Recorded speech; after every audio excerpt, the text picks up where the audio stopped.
This gospel reading is used for the Sunday following Easter for all of our cycle of 3 years. And it's usually seen and interpreted as an affirmation of belief over doubt.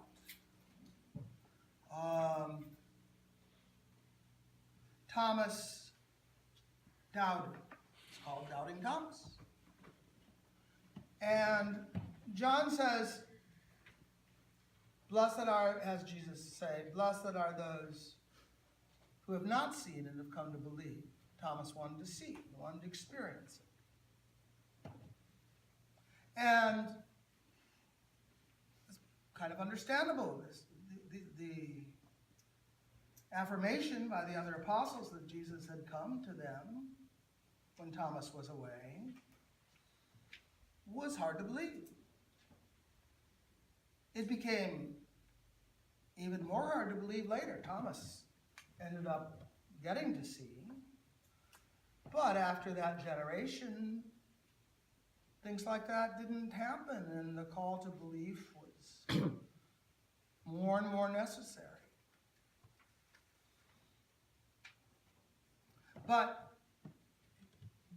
this gospel, and particularly this section, needs to be understood in a broader context than we usually do.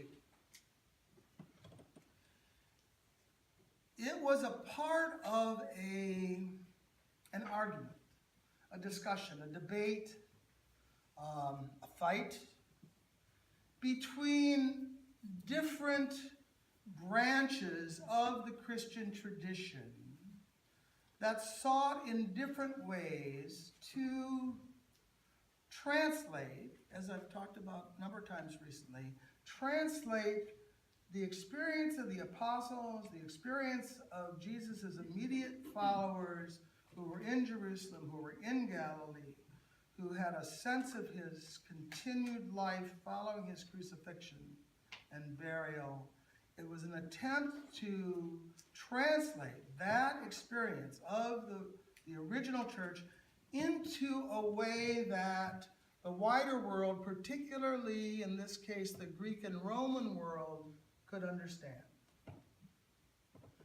And the history of the church, the writing of the New Testament from Paul's letters all the way through, carries out that project in a certain way. It evolves into the creeds. It evolves into the liturgy. It evolves into the church hierarchy as the framework for that translation. But there was another group, another branch of Christians who were called the Gnostics. It's not Gnostic, from the word gnosis, meaning knowledge, who advocated a different way and became really opponents of the Orthodox Church. And up until the last 100 years at most, almost all of what we knew about this group of Christians came from their opponents, came from the fathers of the church who wrote against the heresies and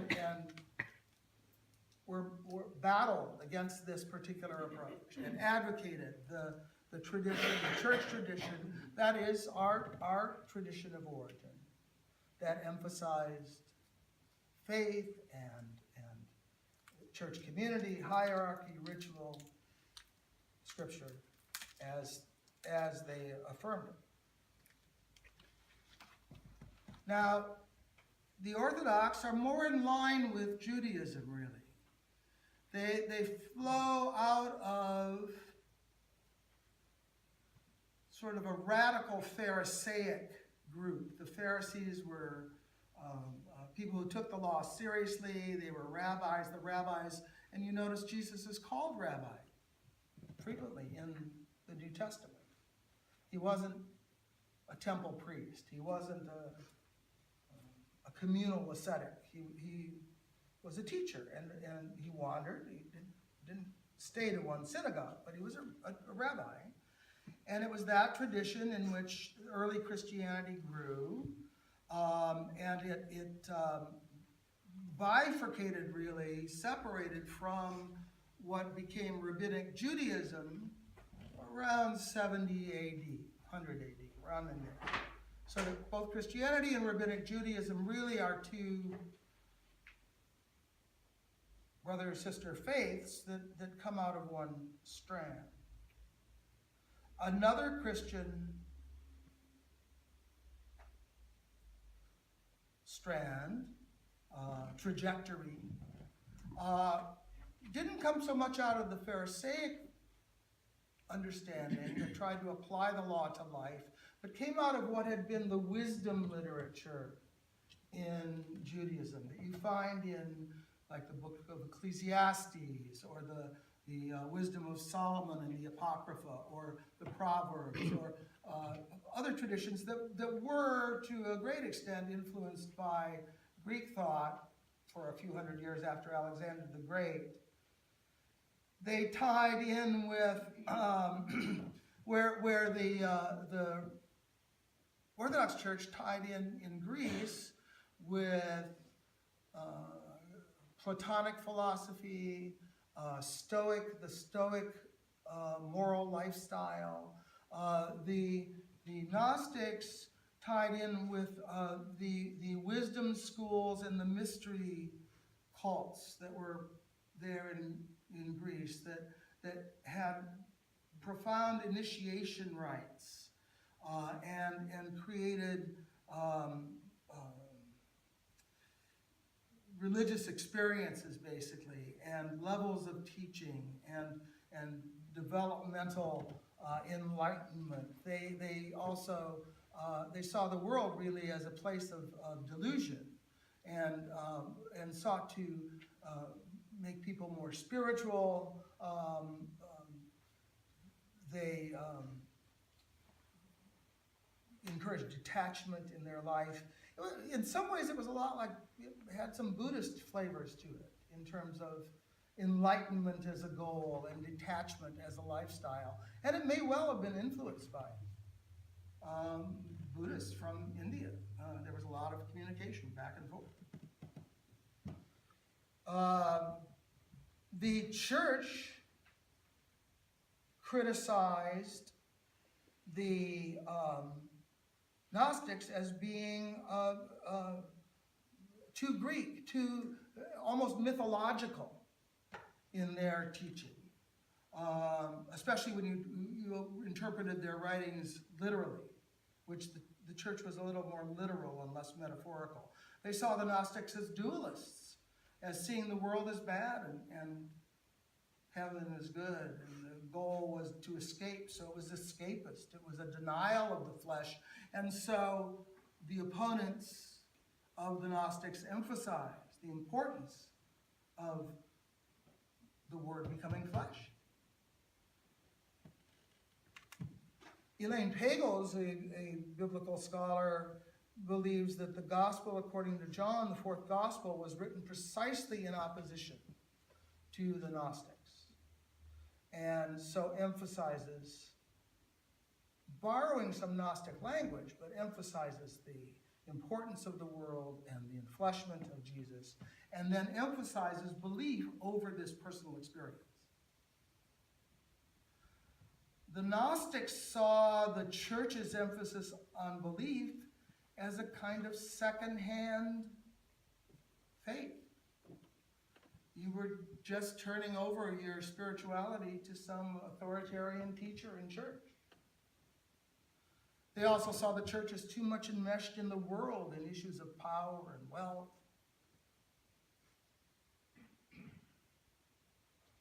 The church saw salvation as something that would come later, after life, at the end of time, really, in the resurrection. But at least after death, it was a reward. It was a promissory note. And along with that came a threat of the withholding of the reward and the possibility of punishment. And the way that you assured yourself of that reward was to believe what was taught by the church and to live the right way, the way the church taught that as well. It emphasized behavior, where the church emphasized the person of Jesus, who Jesus was, how he opened the way of grace, opened the gate to heaven. The Gnostics emphasized the teachings of Jesus. One of their main written works is the Gospel of Thomas, and it consists simply of sayings of Jesus. It doesn't have any of the biography, it doesn't have any of the miracles, it doesn't have any of the stories about the crucifixion and resurrection, which is mostly what the church emphasized. So life was a prelude, life was a training, life was a test, and you had to do right.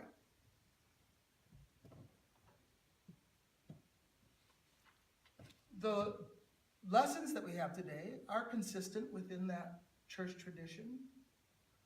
As radical as the passage from Acts sounds, with everybody selling everything they had and sharing it all, it's an emphasis of a life without greed, a life based on love and community. You notice when John writes that Thomas was not with the others when Jesus came the first time, so he didn't experience it.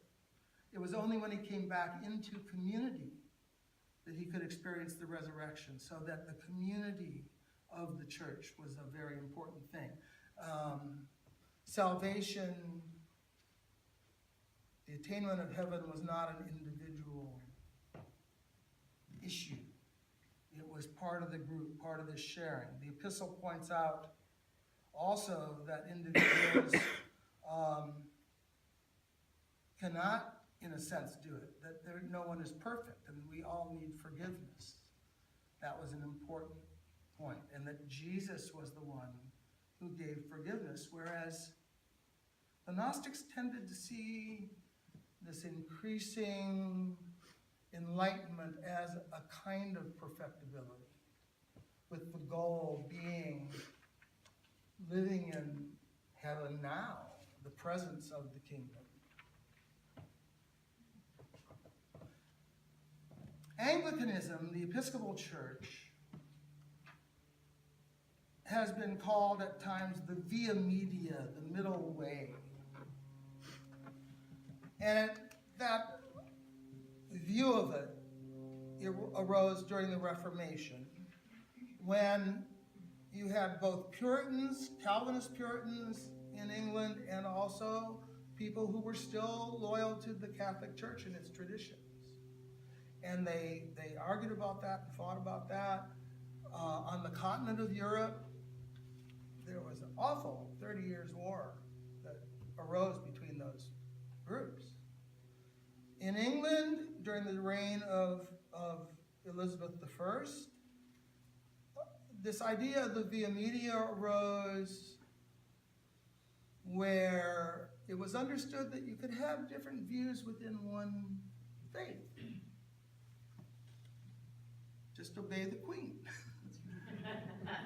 And use the prayer book, which was pretty generic. You could interpret it in many ways. And that via media sense, it came down through Anglicanism, through the Church of England, into the Episcopal Church, and has been a balance where we can live together, sometimes with very differing opinions about things. It does not advocate kind of a passionless compromise. As a middle way, it's not sort of just the midpoint. But what it is an opening to choosing what is best in any particular application. How best can we communicate this good news to someone? Can we this way, that way? It's also open to the possibility of both and rather than either or.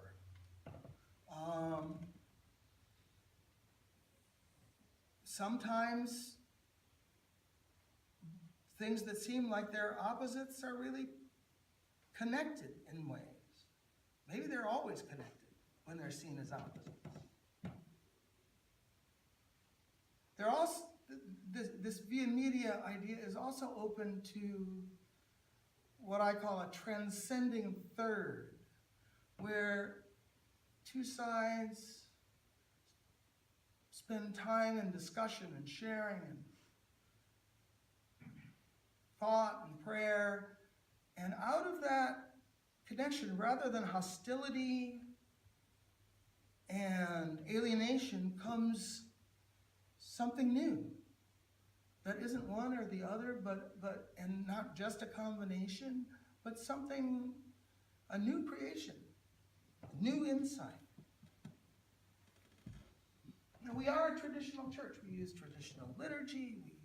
We use traditional music. We say a creed that's 1,700 years old at least. And we believe in community, in the continuing community of the tradition and in the community of the church that we share here and with other churches in our diocese and beyond that. But that doesn't mean to believe in continuity and community and unity. Doesn't mean that we never need to reinterpret things. Because sometimes change is only possible when you refuse to, that you need to change to remain the same, is what I'm trying to get at. That if you hold on to something and freeze it, it stops being what it was. There's a lot of examples of that in language, in faith, and this very initial stage of the development of the church involved change, involved restating things and using new words and new ideas. And our culture and our thinking and our worldviews have changed a lot since that time, since Queen Elizabeth's time. We constantly need to be reinterpreting and open to new understandings. One of the traditions of the Episcopal Church is to see the Scripture as the basis, as it is passed on and interpreted by the tradition, but only as it is then taken in through reason. Communal reason, personally applied, uniquely applied to each person, each community, in ways that may differ. And in that, I believe that both wisdom, maybe gnosis, and experience, religious experience, as well as affirmation of beliefs and behavior are important. And it's not that one precedes the other, one's more important than the other. It's really a chicken and egg thing where they all go together. And this issue, this argument, this discussion is not just an issue for history. This is of the present moment. The church really needs both these understandings now. We have not emphasized initiatory transformation for a long time. We go through the motions of training people for confirmation or whatever, invite them in because they'll come to church. But religious experience has been kind of foreign to our communion. And in other churches, in the United States in particular, where there is an emphasis on religious experience, it's generally focused on an emotional experience, on a catharsis. And there are methods, starting with Methodism, that have been designed to bring about emotional catharsis religiously, spiritually. And you can find them in a number of, so-called mega churches or other churches that, it's 10 songs, 30-minute sermon, altar call. It's done in some groups within Roman Catholicism and the Episcopal Church as well, but true deep religious experience involves more than just emotions. Because when it's only emotional, it can be manipulated, it can be contextualized and used by people for the wrong purpose. It needs wisdom, it needs teaching, it needs knowledge to be guided. And we've not kept up translating our belief. I've tried recently to explain what we believe to a young person, and it's really hard, once you're 2-3 generations removed from an active Christian family, this stuff sounds like weird. And you have to find new words. The church does still teach people how to act rightly, to care for the poor, to demand justice for all people, to feed the hungry, house the homeless. But so often our social action is disconnected from our belief that it just becomes social work without a purpose. And so it loses the energy behind it and never becomes radical enough. We can begin here to be a whole church. I think that we need to look back and see that a lot of the thought at the beginning of the church that set up these arguments, these mutual excommunications, may have been important then for some reason, but may be not so important now. And we can draw on resources from the whole range of Christian belief and from a wider spiritual tradition. God is God. I trust God. I think God reveals godness in lots of ways. And I saw that expressed here yesterday at our festival. People from all sorts of groups contributing and sharing, being open to spirit. We can be a beloved community. There's a lot of love here. Acceptance of a lot of variety.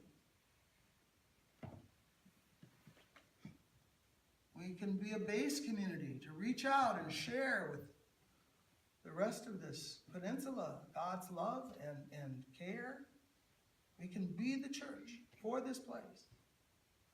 But we can also be open to a wider wisdom, a deeper wisdom. See ourselves in our eternal nature, like the Gnostics. And I think if we can, as small as we are, work together in doing that transformational third can arise. And who knows what can happen then. Thanks be to God.